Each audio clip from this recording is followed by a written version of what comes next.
Batong buhay ay dakilang manunubos mula sa kanyang tubig ng buhay handog. Batong buhay ay si Kristong manunubos, walang bayad, tubig ng buhay ay handog. Naririto na naman po ang mga Kristiyanong naliwanagan sa mga salita ng Diyos upang muling maganyayang makinig dito sa ating programang Bible Study on the Air. Tayo po ay manalangin. Ama, narito na naman po kami upang humingi sa inyo ng spiritual na pagkain at maging karapat-dapat po sana ang aming kababaan upang maintindihan namin ang mga salitang sa iyo lamang manggagaling at hindi sa kanino mang tao. Ito po ang aming hinihingi sa pangalan ng aming Panginoong Jesucristo. Amen. Kami nga po ang mga Kristiyanong naliwanagan sa mga salita ng Diyos na nakakita ng dalisay na Kristyanismo o sa Ingles ay pure Christianity. Sa kabila po ng hindi maikailang malinaw na paliwanag ng Diyos sa kanyang mga salita, alam po namin na may mga taong ayaw pa ring tanggapin ang mga ibinabahagi naming katotohanan. Kaya madalas nilang sabihin sa amin, paano nyo maikakalat ang sinasabi ninyong katotohanan? Sino kayo para magsalita? Wala naman kayong otoridad dahil wala kayong diploma para sabihin kayo ay nag-aral sa mga seminaryo o kaya sa Bible schools. Nag-aral lang yata kayo sa ilalim ng puno ng saging. Alam po ninyo, kami rin ay nagtataka kung bakit nagagawa namin ito.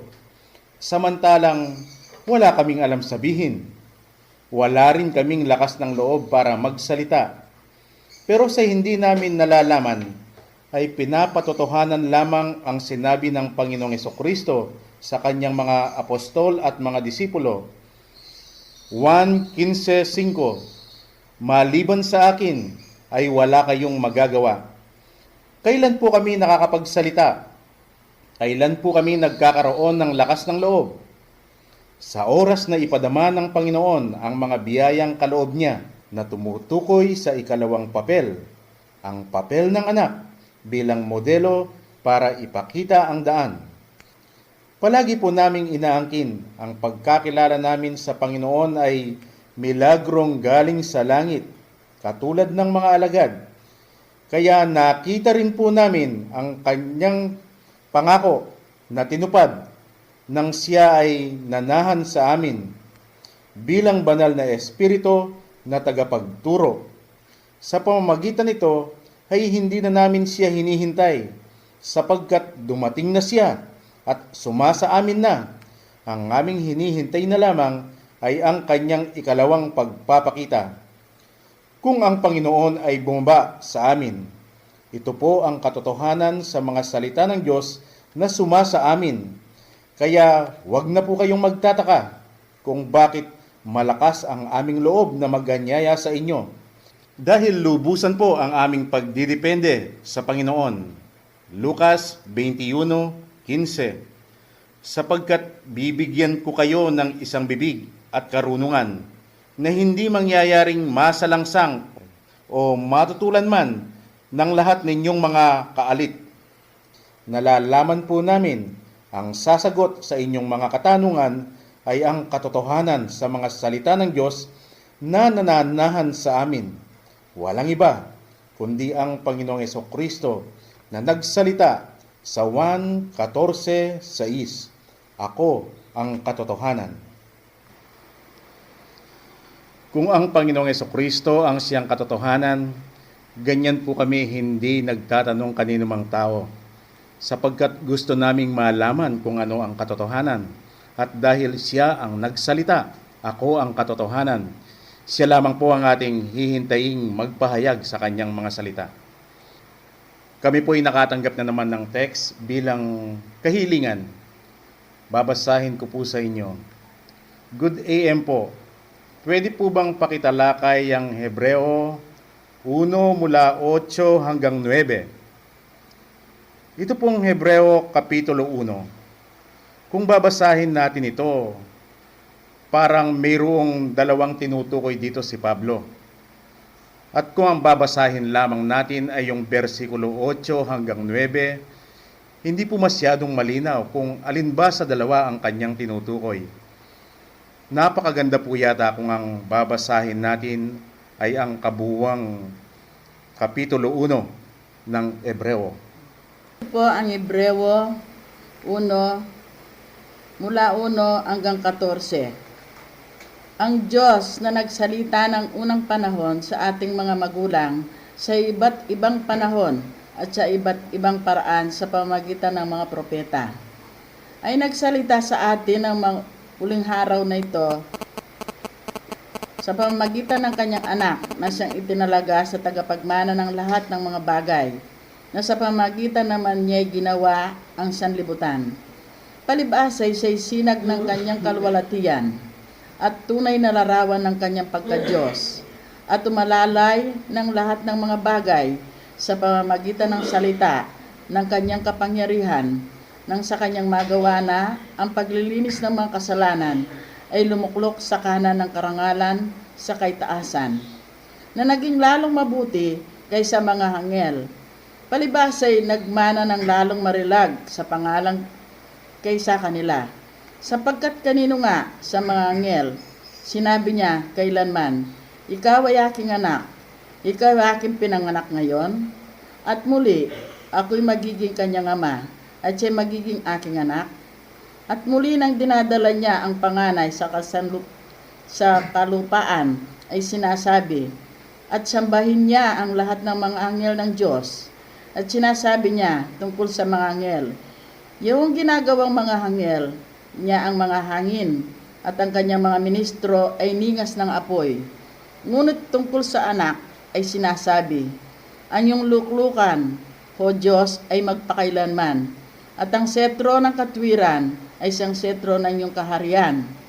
Inibig mo ang katwiran, kinapuutan mo ang kasamaan, kaya't ang Diyos mo, ay nagbuos sa inyo ng langis ng kasayahan, higit sa iyong mga kasamahan. Ikaw, Panginoon, nang pasimulay inilagay mo ang kinasasaligan ng lupa, ang mga langit ay ang mga gawa ng iyong mga kamay.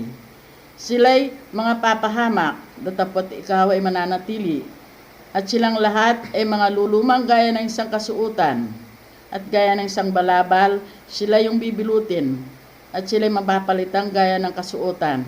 Ngunit ikaw ay ikaw rin, at ang iyong mga taon ay di matatapos. Ngunit kanino sa mga anghel, sinasabi niya kailanman, lumuklok ka sa aking kanan, hanggang sa iyong mga kaaway ay gawin kong tungtungan ng iyong mga paa? Hindi baga silang lahat ay mga espiritong tagapaglingkod, na mga sinugo upang magsipaglingkod sa kapakinabangan ng mapagmana ng kaligtasan?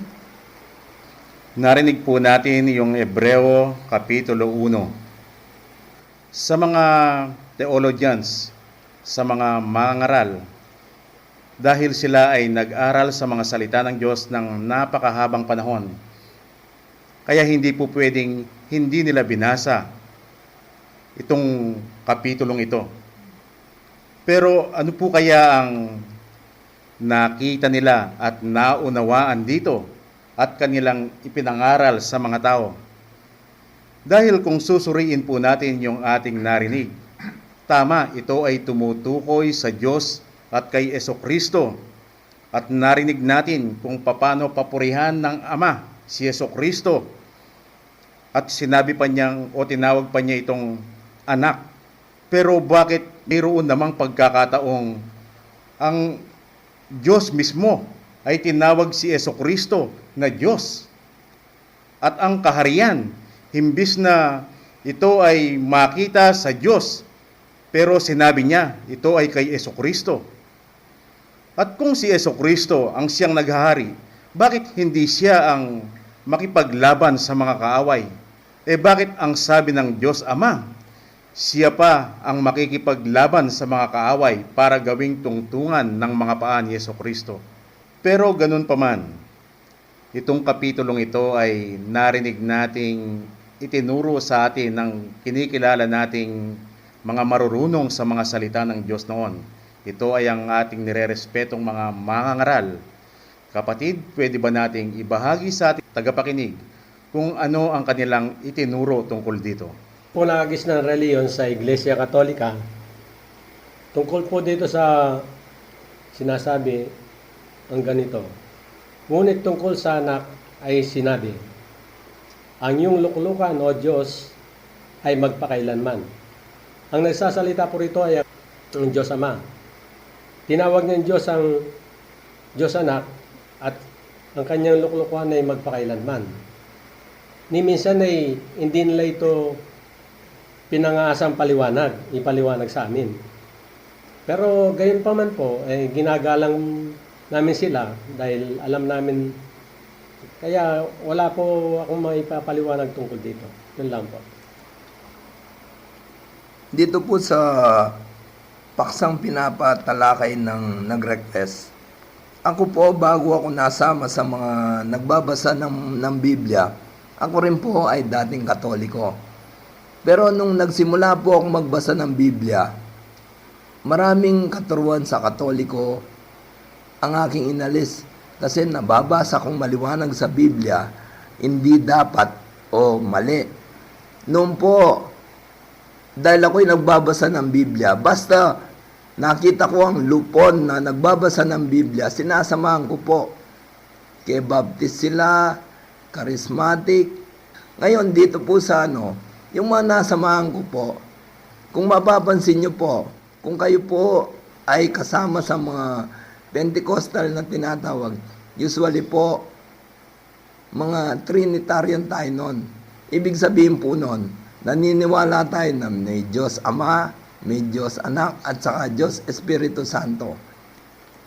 Kaya dito po sa talatang 8, sama yung pong pagkakaindit dito nun, ang Diyos Ama, sinasabi sa anak na ang anak ay Diyos din.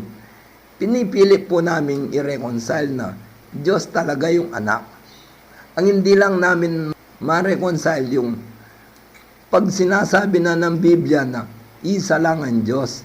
Kaya kami po gumagamit na ng psychology nun. Pinipilit na namin na yung dalawa, pinag-iisa na namin. Diyos Anak, Diyos Ama. Pareho silang Diyos. Although dito po sa talatang nabanggit, maliwanag. Actually, hindi naman po luklukan. Sa English, throne. Ibig sabihin po ng throne, kapangyarihan. Dito po, sinasabi dito na ang kapangyarihan o trono ay nasa anak. Ito po, taliwas na naman sa napag-aralan namin. Kasi ang paniniwala namin, ang Diyos Ama ay mas makapangyarihan ng konti kesa anak. Pero dito po sa talatang 8, nabanggit na yung nakaluklok sa puwersa o sa power o sa trono ay ang anak. Yun po, pinipilit na lang namin i-reconcile. Although, talagang magulo kung magulo. Kumbaga sa magulong magulo, hindi lang po magulo. Dito naman po sa 9, sinasabi dito, ang Diyos Anak ay Diyos. Kaya lang po, sinundan na naman ng ang Diyos Anak ay may Diyos, na ang Diyos niya ay ang Diyos Ama. Kaya, ginagamitan na naman po namin ng aming kaisipan na ang Diyos talaga, miski na isa ang Diyos, pwedeng magdalawa. Kasi hindi po talaga namin maipaliwanag na yung nakasulat na isa ang Diyos. Yun po ang experience ako nung ako'y nasama pa sa mga nagbabasa ng Biblia. Usually po, nung latter part ko lang nalaman na yung mga nasamahan ko ay mga Trinitarian. Usually po, naniniwala sa Trinity. Kasi po, hindi nila masyadong pinapaulagaan. Yun po ang naging question ko noon. Bakit yung pundasyon hindi masyadong pinapahalagaan? Samantalang ang pundasyon po ang pinaka-importante sa lahat. Hindi ka po makakataas hanggat hindi ka natatapos o hindi matatag ang pundasyon mo. Pinabaliwala na lang. Okay, ano yan? 3 yan, maniwala ka na dyan. Yun po ang panggising sa akin. Kung bakit itong 3 dapat ma-reconcile ito. Doon po ako humingi ng habag sa Diyos. Bakit? Ako po, nag-aral naman, sabi ko. Pwede kong mapag-aralan ito, pwede kong intindihin. Pero miski na anong intindi ko po, talagang hindi ko maintindihan ito. Nung bandang huli na lang po, doon ko nalaman na talagang kailanman hindi ko talaga, pag ginamitan ko lang ng isip ko, ay hindi ko maintindihan ito.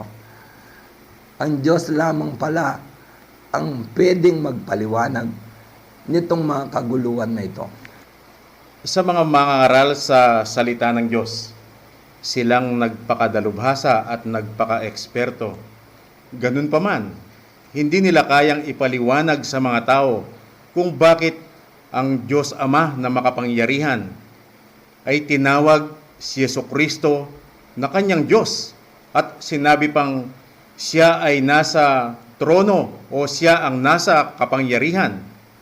Hindi po ba ito pagpapatunay na bagamat lumalabas sa kanilang mga labi na itong salita ng Diyos ay maliwanag, pero sa sulok ng kanilang mga puso, hindi po ito maliwanag, kundi ito ay malabo. Ano po yon sa harapan ng Diyos? Hindi po ba yon ang sinabi ng Panginoon? Iyon ay ang pagpapaimbabaw. Sa mga nagbabasa ng banal na aklat, subukin po nilang maging tapat sila sa kanilang sarili. Muli nilang basahin itong mga salita ng Diyos. At tignan nila. At pagkatapos, ilagay ang isang katanungan sa kanilang isip. Tunay ba itong maliwanag o ito ay malabo? Kayo po ang sasagot sa inyong sarili. At iyon ay hindi lamang po nakapatungkol sa mga nagbabasa ng banal na aklat, kundi pati na rin sa mga mangangaral at sa mga theologians. Pero bakit po namin sinasabi yan? Sino po ba kami para magsalita ng ganyan? Ang sabi nga ng Panginoong Jesucristo, rebuke is better than a secret love. Kaya hindi po namin kayang hadlangan ang aming sarili para hindi ipaabot sa inyo itong babala ng Diyos tungkol sa mga nagsusumikap na matuto sa kanyang mga salita, pero ang inaasahan nilang magandang bunga sa harapan ng Diyos ay hindi po pala. Basahin po natin ang mismong sinabi ng Panginoon. Timoteo 3:7 na laging nagsisipag-aral at kailanman ay hindi nakakarating sa pagkaalam ng katotohanan. Muli po nating ulitin ang sinabi natin kanina. Basahin po ninyo ang inyong mga banal na aklat. Kayong mga nagbabasa ng Biblia, mga mangangaral, mga theologians, isa lang po ang hinihingi namin sa inyo. Subukin ninyong maging tapat kayo sa inyong mga sarili. At sabihin sa inyong mga sarili na tunay nga bang maliwanag ang nauunawaan nyo sa mga salita ng Diyos o ito ay malabo? Doon sa mga nagkakaroon naman ng pagdududa, ito po ang patunay na kayo ay kinakalabit na ng Diyos. Kayo ay tinatawag na niya. Pero kung ipagwawalang bahala ninyo itong pagtawag niya sa inyo, baka naman ikakatwirang hindi sapat ang mahinang tawag, kaya hindi narinig ang tinig ng Panginoon. Dito po sa ibibigay ng Panginoon sa atin o kanyang ipapahayag para siyang sumisigaw sa pagtawag. Na ang kanyang malakas na pagtawag dito ay katulad ng isang pakakak na narinig ni Apostol Juan, kaya kanyang isinulat itong mga sumusunod. Basahin po natin itong Apokalipsis 5 mula 1 hanggang 5. Apokalipsis 5, mula 1 hanggang 5. At nakita ko sa kanang kamay, niyong nakaupo sa luklukan, ang isang aklat na may sulat sa loob at sa labas, na tinatakang mahigpit ng 7 tatak. At nakakita ako ng isang malakas na anghel, nagtatanyag ng malakas na tinig. Sinong karapat dapat magbukas ng aklat at magtanggal ng mga tatak nito? At sino man sa langit, o sa ibabaw man ng lupa, o sa ilalim man ng lupa, ay hindi makapagbukas ng aklat o makatingin man. At ako'y umiyak na mainam, sapagkat hindi nakasumpong ng sino mang marapat magbukas ng aklat o makatingin man. At sinabi sa akin ng isa sa matatanda, "Huwag kang umiyak, narito, ang leon sa angkan ni Huda, hangugat ni David, nagtagumpay upang magbukas ng aklat at ang 7 tatak nito." Sino po kaya ang hindi nakadama dito sa ating narinig? Maging si Apostol Juan ay nalungkot. Muli po ninyong basahin yung tinatalakay nating Hebreo Kapitulo 1 at tignan po ninyo kung tunay nga ba itong maliwanag o katulad ng nakita ni Apostol Juan na hindi man pala nakabukas. At isasama pa po natin ang isinulat ni Mateo tungkol kay Juan Bautista ng kanyang binyagan si Jesucristo. Mateo 3:16 hanggang 17. At nang mabautismuhan si Jesus, pagdakay umahon sa tubig, at narito, nangabuksan sa kanya ang mga langit, at nakita niya ang Espiritu ng Diyos na bumababang tulad sa isang kalapati at lumalapag sa kanya. At narito, ang isang tinig na mula sa langit na nagsasabi, "Ito ang sinisinta kong anak, na siya kong lubos na kinalulugdan." Sa narinig po natin, ano ang nakitang malinis ng mga tao tungkol dito? Nakita maliwanag, mayroon nga palang 3 persona ang Diyos. Pero ano naman po kaya ang gustong ipahayag ng Diyos tungkol sa kanyang sarili? Narito po ang pagdidiin ng Diyos. Deuteronomio 6:4. Isa lang ang Diyos at Panginoon. Kanya po itong sinabi noong lumang tipan. Deuteronomio 6:4 hanggang 5. Dinggin mo, o Israel, ang Panginoon nating Diyos ay isang Panginoon. At iyong iibigin ang Panginoon mong Diyos ng iyong buong puso, at ng iyong buong kaluluwa, at ng iyong buong lakas. Narinig po natin ang pagdidiin ng Ama kung sino ang Diyos ni Abraham at ni Moises na dapat mahalin. At ayon sa Kanya, isa lang pala ang Diyos at Panginoon. Pakinggan naman po natin ang Panginoong Jesucristo tungkol sa Kanyang pagdidiin, kung sino ang Diyos na dapat mahalin ng Kanyang mga pinili. Mababasa po ito sa Marcos 12, sa huling bahagi ng versikulo 29 at ang kabuuan ng versikulo 30. Marcos 12:29 hanggang 30. Dito po sa uling bahagi ng 29. Pakinggan mo, o Israel, ang Panginoon nating Diyos, ang Panginoon ay iisa. At iibigin mo ang Panginoon mong Diyos ng buong puso mo, at ng buong kaluluwa mo, at ng buong pag-iisip mo, at ang buong lakas mo. Sa makatwid, ang Diyos ni Abraham at ni Moises ay siya rin palang Diyos ni Pedro at ni Pablo. Mga minamahal po naming nakikinig, pwede po ba kaming magtanong sa inyo? Maaari din po ninyo itong itanong sa inyong mga mangangaral. Sino po ba ang Diyos ni Abraham at ni Moises? Ano ang kanyang pangalan? At sino rin po ba ang Diyos ni Pedro at ni Pablo? Ano ang kanyang pangalan? Sa mga tanong na yan, ay doon po namin nakita na itong tinatalakay nating Hebreo Kapitulo 1 ito po pala ay napakalabo. Kaya pinapatotohanan lamang ang nakita ni Apostol Juan tungkol sa aklat na selyado.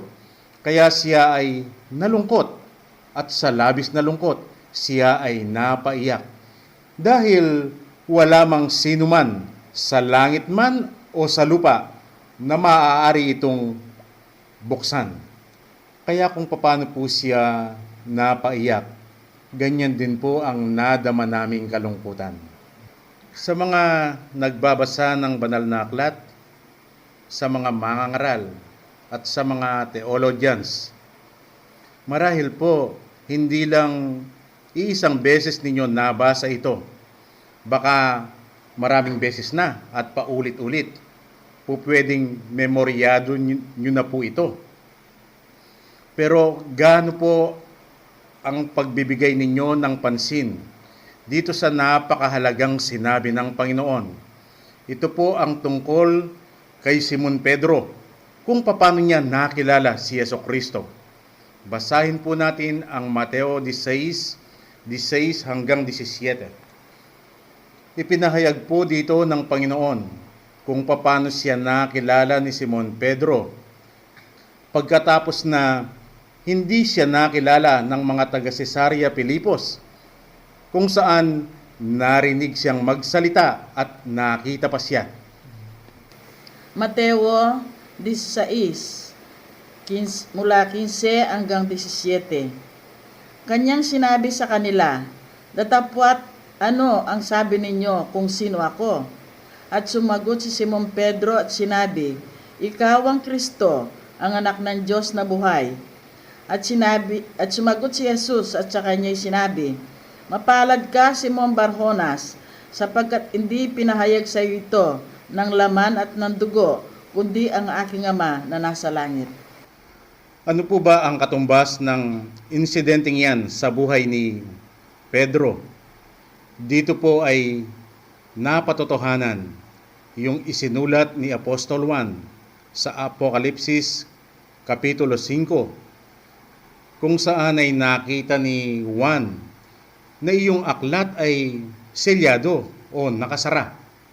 Ito ay selyado ng 7 tatak na sa buhay ni Pedro.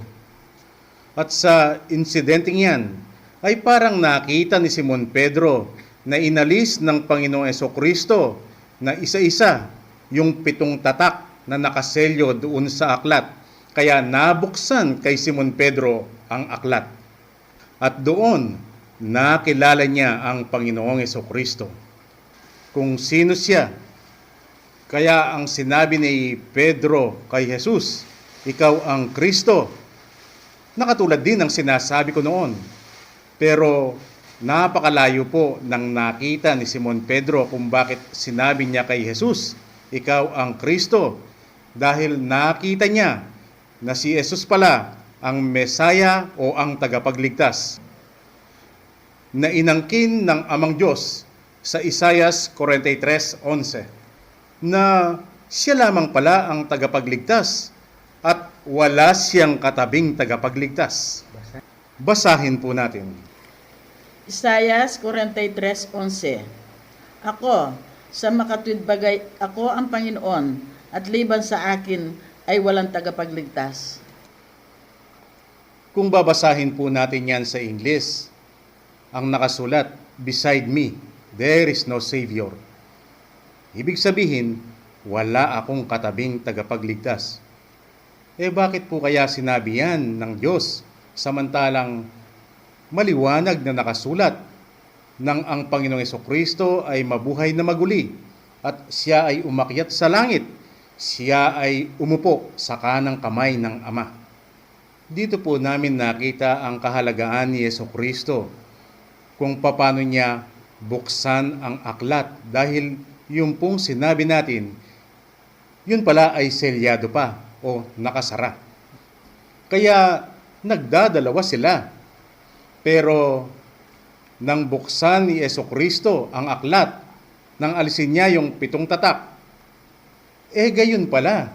Dahil ipinahayag niya ito sa Exodo 15:6.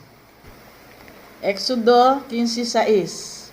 Ang iyong kanan, o Panginoon, ay malwalhati sa kapangyarihan.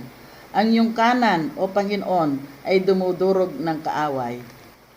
Yung po palang kanan na sinabi ng Diyos, hindi yun katulad ng nauunawaan natin kaya nagiging dalawa. Dito po sa kanyang ipinahayag. At ang kanang kamay pala ng Panginoon ay siya mismo dahil nakasalalay sa kanya ang buong kapangyarihan ng Diyos. Ito po pala ang nakita ni Simon Pedro kay Jesus, kaya tinawag niyang Kristo. Nakita ni Pedro ang Diyos ni Abraham na gumawa ng testamento at naging tao ngayon kaharap niya. Pero sino pong tao ang maniniwala dyan?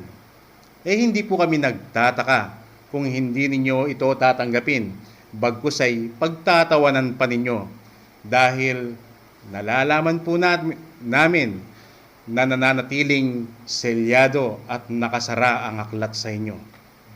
At sa papel na yan ni Jesus, ang papel ng Ama, dito po namin siya nakitang gumawa ng mga himala. Hindi po yung nakikita ng mata, kundi yung hindi nakikita ng mata ayon sa ipinahayag ni Pablo, 2 Korinto 4:18, na nakita rin ni Apostol Juan, kaya kanyang isinulat yung 1:6-63. Ang laman ay walang pakinabang sa aking mga salita, dahil ang aking mga salita ay espiritu at buhay. At ito ang ipinakitang demonstrasyon ni Jesucristo sa 1 Kapitulo 9 tungkol sa isang lalaking bulag. Pagkasilang ay bulag na, ipinahayag ng Diyos. Kaya pala siya bulag dahil hindi nakikilala ang Panginoong Jesucristo. Pero nang pagalingin siya ng Panginoon ay nakilala niya siya. At ang mga Pariseo, kung sa nakikita ng mga tao ay hindi sila bulag, pero sa paningin ni Jesucristo, sila ay mga bulag dahil hindi nila nakikilala ang Panginoon. Hindi po ba napakaliwanag ngayon kung gaano kalaki ang pagkakaiba ng aklat na nakasara at sa aklat na nakabukas? At sa papel pong yan ng Panginoong Jesucristo, uulitin po natin, ang papel ng Ama ay doon niya tinanggap ang maraming instansyang sinamba siya at kanya itong tinanggap. Iyan din po ang dahilan kung bakit bata pa lamang siya ay sinamba na siya noong tinatawag na wise men from the east. At sa papel din pong yan ng Panginoon kung bakit sinabi niya yung katagang natapos na. Yun po ay noong siya ay nakapako sa ibabaw ng krus. Itinuro po ito sa akin ng mga ngaral ko noon. Sabi niya, ang tinutukoy ni Jesucristo ay yung kanyang kahirapan, natapos na. Tunay nga pong napakalaki ng pagkakaiba ng aklat na nakasara. Dahil ngayong binuksan ng Diyos itong aklat, ipinahayag niya, yung palang tinutukoy niyang natapos ay ang ginawa niyang testamento ng kaligtasan. Na kinakailangan pala ang sarili niyang kamatayan para itong testamento niyang ginawa ay magkakaroon ng katuparan. At sa papel na Ama ni Jesucristo, ay doon lamang pala siya po pwedeng maging tagapagligtas, na napakalayo na naman po ng nauunawaan at itinuro sa akin noon, dahil ang aking pinapaniwalaan noon, ang tagapagligtas ay si Jesucristong anak ng Diyos. Paano po ngayon yung pagsamba ko noon kay Jesucristo? Dahil sa aking paniniwala bilang aking tagapagligtas, na siya ang anak ng Diyos na tagapagligtas. Dahil ito ay taliwas sa kanyang inaasahan, hindi po pala niya tinatanggap yon. Sino po ang tumatanggap ng aking pagsamba? Sino pa po kung hindi yung mapagsamantala, yung mapanlinlang, walang iba kundi ang dyablo. Para po patunayan ng ating sinabi, mayroon po tayong kapatid dito, nasa tabi ko po siya. Dapat sana ay siya mismo ang magpapatotoo. Pero dahil hirap po siyang magsalita ngayon, masakit po ang kanyang lalamunan, inuubo po siya, wala po siyang boses. Kaya ikinuwento po niya ito sa amin noon. At ganito po ang aking narinig sa kanya. Yun daw kanyang nanay, siya ay 85 years old na. Nakikipag-usap ang kapatid sa kanyang nanay tungkol sa ibinigay ng Diyos sa kanya. At nakikita niya, tinatanggap yung ibinabahagi niya. Ito pong kanyang nanay ay saradong Katoliko at mayroon po siyang anak na madre. Kaya hindi pong nakapagtatakang marami siyang mga rebulto sa bahay. Kung siya man ay naniniwala sa ating kapatid. Pero mayroon namang pagkakataon kapag nakausap niya yung kanyang anak na madre. Nag-iiba yung kanyang paniniwala. Para bang dun sa narinig niya sa kanyang anak na madre, ay nasisira yung nakita niyang katotohanan. Hanggang sa mayroong sinabi ang kapatid sa kanya. Sabi raw niya, "Inay," sabi niya, "mamayang gabi, lalo na hating gabi, pag ikaw ay nagpunta sa CR, subukan mo ito. Huwag kang magsindi ng ilaw. At ang gawin mo, isa sa mga rebulto, puntahan mo, lapitan mo. Tignan mo ng malapitan yung kanyang mga mata."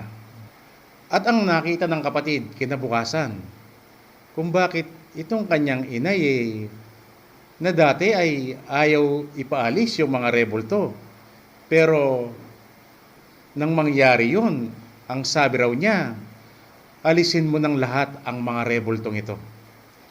Kung ayaw po ninyong maniwala at hindi pa naman ninyo nakita ang katotohanan, okay lamang po yun. Pero doon sa mga naitanim na sa kanila ang katotohanan, subukin po ninyo. Hindi po ba nakita natin ngayon kung gaano kahalaga ang pagkabukas ng aklat? Nangakala ko po noon ay nakabukas na dahil nababasa mo kung ano ang nakasulat. Pero sa ipinahayag po ng Diyos sa atin ngayon, hindi pa pala nakabukas noon. Nakasara pa. At ito pa po ang isang ebidensya sa pagkakilala ni Pedro kay Jesus.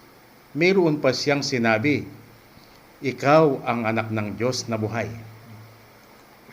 Sa mga naniniwala sa banal na aklat, sino po ang hindi naniniwala sa sinabi ni Simon Pedro? Lahat naman ay sinasabi kay Jesus, siya ay anak ng Diyos. Ang kahulugan po nito ay isinulat mismo ni Simon Pedro.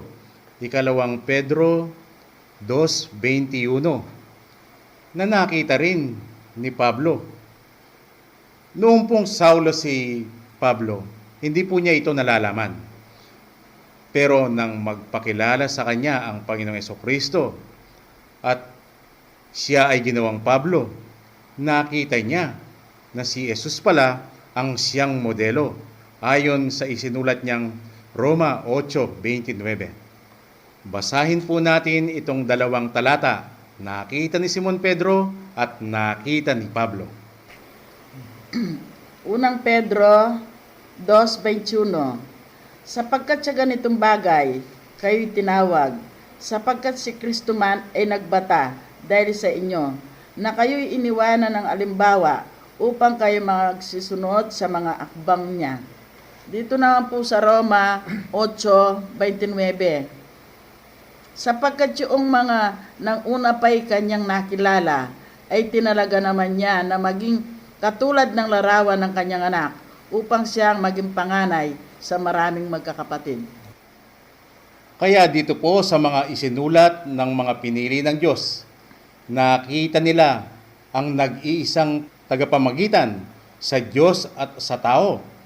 Hindi po si Abraham, hindi po si Moises, at lalong-lalo na hindi si Birhen Maria, kundi si Jesus sa kanyang papel na anak. Unang Timoteo 2:5. Sapagkat may isang Diyos at may isang tagapamagitan sa Diyos at sa mga tao, ang taong si Kristo Jesus. Dito po sa isang papel ni Jesus, ang papel ng anak. Lumabas po dito ang ng mga ilang sekta. Kaya ang naririnig po natin sa kanila, si Jesus ay tao lamang at hindi siya Diyos. Pero bakit naman sinasamba siya at ginagawa siyang tagapagligtas? Dahil ang katotohanan, si Jesus sa kanyang papel na anak ay hindi siya po pwedeng tagapagligtas at lalong hindi siya po pwedeng sambahin. Hindi siya po pwedeng tagapagligtas dahil sa kanyang papel na anak, hindi siya ang gumawa ng testamento. At hindi rin siya nararapat sambahin dahil siya mismo ang nagpahayag nito nang siya ay nasa ilang at tuksohin ng dyablo. Sabi ng dyablo sa kanya, lahat ng nakikita mo ibibigay ko sa iyo, sambahin mo lamang ako. Pero ang sagot niya, hindi niya sinabing, sambahin mo ko, kundi ang Diyos lamang ang dapat pagsilbihan at sambahin. Kaya nagpapatunay sa mga taong may doktrinang ganito, sarado pa sa kanila ang aklat. O ngayon pong tuluyang binuksan na ng Diyos ang aklat, bakit hindi po natin balikan ang Hebreo 1:8 tungkol doon sa katanungan? Tandaan po ninyo na ang nagsasalita dito ay ang Diyos Ama. At ito ang sinasabi niya sa kanyang anak. Ang iyong luklukan o Diyos ay magpakailanman. Ang tanong po natin, bakit tinawag ng Ama ang kanyang anak na Diyos? Ang sabi nga niya, ang iyong luklukan o Diyos. O hindi po ba ito magulo? Hindi po nakapagtataka dahil sarado pa ang aklat. Pero kapag binuksan ng Diyos ang tungkol dito, sa mga taong nabuksan na sa kanila ang aklat, ito po ay napakalinaw at napakaliwanag. Nasya rin po naming nakita, kaya amin nang inaangkin. Kung si Apostol Juan ang siyang nalungkot kanina at umiyak dahil nakita niyang selyado o nakasara ang aklat, pero binuksan din pala sa kanya ng Panginoon ang aklat. Kaya tungkol po dito po sa paksang tinatalakay natin, ay nagsulat si Apostol Juan. Sa unang Juan 5:20, bagamat binanggit niya dito ang salitang anak ng Diyos, idiniin niya, ito ang tunay na Diyos. Dahil sa pagkabukas pala ng aklat, yung salitang anak, para maguluhan ang mga tao at sila ay yumuko at hingin ang kanyang habag. Pero sa kanilang nabuksan na ang aklat, gayunmang nakasulat ang salitang anak, pero ang mahalaga, ang kapahayagan ng Diyos tungkol doon sa papel na ginagampanan. Basahin po natin ngayon itong unang Juan 5:20. Unang Juan 5:20. At nalalaman natin na naparito ang anak ng Diyos at tayo binigyan ng pagkaunawa upang ating makilala siya na totoo at tayo nasa kanya na totoo sa makatwid ay sa kanyang anak na si Jesucristo.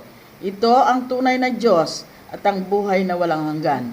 Dahil po ang isa sa mga inaasahan ng Diyos, ang tayo ay magtanong lamang sa Kanya bilang pagpapakumbaba. Kaya ang itatanong po natin sa Panginoon, Panginoon, bakit po ganito ang ginagawa ninyo? ginugulo ninyo ang mga tao. At narito po ang sagot ng Diyos bilang kanyang pakay. Dahil sa pamamagitan lamang pala nitong ginagawa niyang pamamaraan, ay doon niya mahiwalay ang mga pinili sa mga tinawag. Marcos 4, mula 11 hanggang 12. At sinabi niya sa kanila, sa inyo ay pinagkaloob ang makaalam ng hiwaga ng kaharian ng Diyos. Datapot sa kanilang nangasa labas, ang lahat ng mga bagay ay ginagawa sa pamamagitan ng mga talinghaga, upang kung magsitingin sila ay makakita at huwag mamalas, at kung makarinig sila ay makakarinig at huwag magunawa, baka sakaling sila'y magbalik loob at patawarin sila. Ano po ngayon ang inaasahan ninyo sa amin? Kung paano namin tatapusin itong paksa tungkol sa mahiwagang pagkakilala kay Hesukristo. Kung gaano po ang naging kasiyahan ni Pablo, kaya isinulat itong ating tinalakay. Kung paano po ang naging kasiyahan ni Pablo, kung paano niya isinulat ito, ay ganoon ang aming nadamang kasiyahan. Basahin po natin itong Kolosas 1:26. Kolosas 1:26. Maging ang hiwaga na inilihim sa lahat ng panahon at lahi, datapot ngayon pinahayag sa kanyang mga banal. Ano po ngayon ang inaasahan ninyong ibibigay naming papuri sa Diyos? Kung paano po ginawa ni Haring David ang pagpupuri sa Diyos, ay ganyan din ang gagawin naming pagpupuri sa Kanya. Basahin po natin kung paano pinapurihan ni Haring David ang Panginoon. Awit 56, 10 hanggang 13. Awit 56, mula 10 hanggang 13. Sa Diyos ay pupuri ako ng salita. Sa Panginoon ay pupuri ako ng salita. Sa Diyos ay nilagak ko aking tiwala. Hindi matatakot. Anong magagawa ng tao sa akin? Ang iyong mga panata ay sa akin, O Diyos. Ako'y magbabayad ng mga handog sa pasalamat sa iyo, sapagkat iniligtas mo ang aking kaluluwa sa kamatayan. Hindi mo ba iniligtas ang aking mga paa sa pagkaulog, upang ako'y makalakad sa harap ng Diyos sa liwanag ng buhay? Ito po ang ating website, www.purechristianity.org. Small letter lahat po yon, one word lamang. Gusto ko pong magpatotoo sa inyo kung papaano ko nakilala ang ating Panginoong Hesukristo. Ako ho ay dating pastor ng Born Again. Sa loob ng 23 taon, ako ho ay nagpastor dito sa Pampanga, sa Tarlac, sa Pangasinan, hanggang sa La Union. Nag-aral ako sa isang Bible school at sa aking pagnanasa na makilala ko ang Diyos na itinuturo sa Biblia at sa aking pagkakaalam noon ay totoo at malinaw sa akin ang itinuturo ng Biblia tungkol sa identity ng ating Panginoong Hesukristo at ang kanyang Ama at ang Espiritu Santo, na ito ay tatlong persona na itinuturo ng Biblia. At ako ho ay napunta sa San Fernando, La Union. At sa pagdaan ng mga panahon, ako ho ay naging aktibo sa mga gawain bilang isang pastor at naging pinuno ako ng mga kapulungan o samahan ng mga pastor doon dahil nagkaroon ako ng passion na buuin ang body of Christ sa lugar na yon. At sa taong yon, sa mga panahong yon ay nabuo po namin ang samahan na tinatawag na Lupon o La Union Pastors Organizational Network. Hanggang sa ito ay mapalitan ng pangalan, naging Claim La Union or Christian Leaders Alliance in Ministering La Union. Sa mga panahon na yon ay naging aktibo po ang aming samahan hanggang kami ay umabot ng halos lagpas sa 200 mga manggagawa, mga pastor sa ilalim ng aking pamumuno. Samahang ito ay nagawa naming ipangaral ang ebanghelyo. Sa aming palagay ay ito yung ginagawa namin ay naaayon sa salita ng Diyos sa buong lalawigan ng La Union noong mga panahon na yon. At po ay pumasok isa sa mga pinakamagandang eskwelahan o paaralan ng Biblia sa Baguio City na ang pangalan ay Asia Pacific Theological Seminary or APTS. Bibihira sa mga Pilipino ang nakakapasok sa paaralang ito ng Biblia dahil masyadong napakamahal ang tuition doon at ako ho ay pinalad na makapasok doon dahil mayroong isang lingkod din ng Diyos o isang pastor na nag-sponsor sa akin na isang Koreano. Kaya ako ay nakapasok sa paaralang ito. Ako po ay nagsumikap mag-aral sa salita ng Diyos.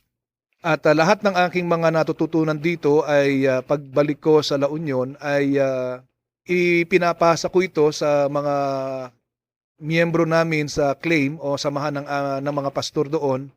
Kaya ako ay gumawa ng isang module kung tawagin ay SOW, yung School of Workers. At doon sa aking mga natututunan ay isinusulat ko ito at ito ay aking itinuturo sa mga pastor doon sa lugar na iyon. Subalit dumating ang panahon na ako ay kanyang manggagawa para maging bahagi ng isang gawain sa Dubai. At karamihan sa mga kasamahan po namin sa gawain na iyon ay mga Sri Lankans. At kami po ay nagmi-minister sa bawat isa kada linggo. Sa aking pamamalagi doon ay nakatrabaho ko ang mga Filipino Christians na ako'y nagtaka dahil meron ding mga mananampalataya sa lugar na iyon. Nung panahon na iyon ay nakaban ang Afghanistan at bawal sa mga Pilipino ang makapunta roon. Subalit nagtaka ko dahil napakarami mga Pilipino ang naroon. Kami po ay nakatanggap ng pabor sa COMCAP commander na gamitin yung kanilang chapel sa anumang oras na gamitin po namin ito. Also, I'm amazed dahil kada linggo ay meron po kaming mga international audiences, mga military at mga sibilyan sa Canada, sa US, sa Spain, sa Wales, sa Czech Republic, India, Pakistan, Nepal, Afghan, mga Pilipino. Dumadalo sa gawain po namin sa bawat sila ay may pagkakataon. Kami po ng aking asawa at ng aking pamilya ay bumalik dito sa Angeles. Nung buwan ng Nobyembre, last year, isang hapon, nagkaroon po ako ng bisita. Mr. Lee ay inintroduce na ayaw magpakilala sa kanyang tunay na pangalan. Sa una ay pinag-usapan po namin yung tungkol sa kanyang trabaho bilang stockbroker, isang stock market. At eventually napunta sa Biblia po ang aming pinag-usapan. Yung una po naming meeting ay nasyak ako nang malaman ko ang ilan sa kanyang mga paniniwala. Kaya nasabi ko sa aking sarili na ayaw ko nang makitang muli ang taong ito. He has a different view and weird interpretation of the Bible. Kaya noong marinig ko, initially yung kanyang paniniwala, lalo na doon sa doktrina ng Trinity, ay nagigiba yung aking paniniwala tungkol dito. May mga tanong ako na ako mismo ay hindi ko kayang sagutin dahil kahit na ito ay itanong ko sa aking mga professors noon sa seminary ay hindi rin nila ito nasasagot ng maliwanag at kadalasan ay ginagawang dahilan yung sinasabi nila na ang Trinidad ay isang misteryo na hindi mo ito totoo at maliwanag na maunawaan. Kaya nung marinig ko ang aral na ito na sinasabi ng lingkod ng Diyos ay naligalig ako. At ako ay nag-isip at hindi ko malaman kung ano ang aking maramdaman, kung ako ba ay magagalit o matutuwa sa aking naririnig sa lingkod na ito ng Diyos. Subalit nandoon yung aking pagnanasa na makarinig pa ng tungkol dito sa aral na ito at humingi ng kanyang mga pulyeto na kanyang isinusulat. So the next day, bumisita po sa akin sa bahay kong muli itong si Mr. Lee at sinabi ko po sa kanya ng harapan na kapag siya ay muling dumating sa bahay ko at kasama niya ang taong yon na kanyang dinala sa akin, ay hindi ko na sila papapasukin. So the next day, si Brother Lee ay bumalik sa aking bahay kasamang muli itong lingkod na ito ng ating Panginoon. At yung aking repulsive at abrasive feeling sa taong ito ay lalo pong nag-init habang pinag-uusapan namin ang salita ng Diyos. Harapan ay halos gusto ko nang paalisin sa aming bahay sila. Ako ho ay gumagawa ng mga pamamaraan upang ipakita sa kanila na ako ay hindi komportable sa kanilang pamamalagi sa aming bahay. At aking nasasabi palagi na where in hell he got his interpretation that the Father is the one who died on the cross and not the Son of God. Ito po ang lagi kong tinatanong sa aking sarili. Kung kaya't ako ay humingi sa kanya ng aklat. So the following day, binasa ko po yung libro na ang titulo ay Christianity Yesterday and Today. Ang subtitle nito ay The Discord Among Christian Sect.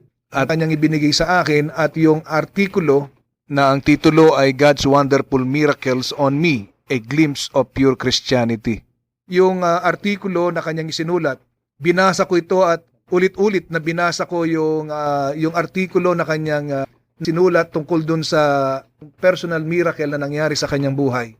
Habang binabasa ko po ito at napunta ako doon sa kanyang sinabi na yung gumawa ng testament, yung testator, ay kinakailangang mamatay upang magkaroon ng bisa yung testamento na kanyang ginawa na nasulat sa aklat ng Hebreyo. Ito ay aking ulit-ulit na binasa, yung salita ng Diyos. And while I'm reading it, it became so clear to me, like pure crystal water, and so that this man is correct in his interpretation. It became so clear to me that Jesus Christ is doing two positions or functions while here on earth, and that is a father and as a son. Ito po ay kakaiba sa aking mga natutunan sa seminaryo. In fact, I was seated with the best Bible scholars and finest teachers, writers, and academics na nagturo sa Oxford and Birmingham University while I'm taking my masteral degree in APTS in Baguio City. Subalit, pag-aaral ng Biblia sa isang maliit na panahon na aking natutunan sa lingkod na ito ng ating Panginoon, ay nakita ko ang isang liberating and life-giving truth na aking narinig mula sa lingkod ng Diyos. Ngayon ko nalaman na ang Diyos ay kumikilos sa aking buhay at upang nang sa gayon ay sa aking paglilingkod sa Kanya ay maipangaral ko at maituro ko yung tama na aking natututunan ngayon sa salita ng Diyos. Malaki ang aking pasasalamat sa Diyos at tinatanaw ko ng isang malaking utang na loob ang kapahayagang ito na aking natutunan ngayon tungkol sa Kanya. I long to know God more and serve Him in the way He wants me. I know I need to learn more about His Word. I need to immerse on His Word and make myself humble like a child to understand His book. Maraming salamat po. Ito po ang inyong kapatid. Panginoon, marami pong salamat at nakita ko po ito. Amen. Di na ako papayag na mawawala pa sa katotohanan aking nalaman. Ngayong ako'y malaya na sa pagkakabilanggo sa maling katuruan kay payapa ng buhay.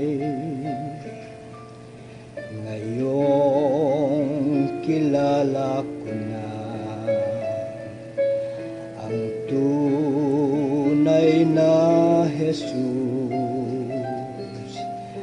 na siya ang Ama at banal na Espiritu.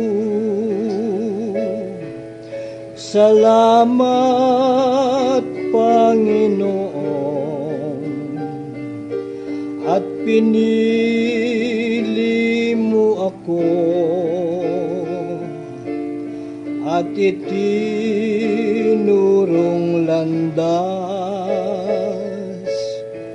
tungo sa iyo. Salamat, Panginoon, at pinili mo ako at itinurong landas tungo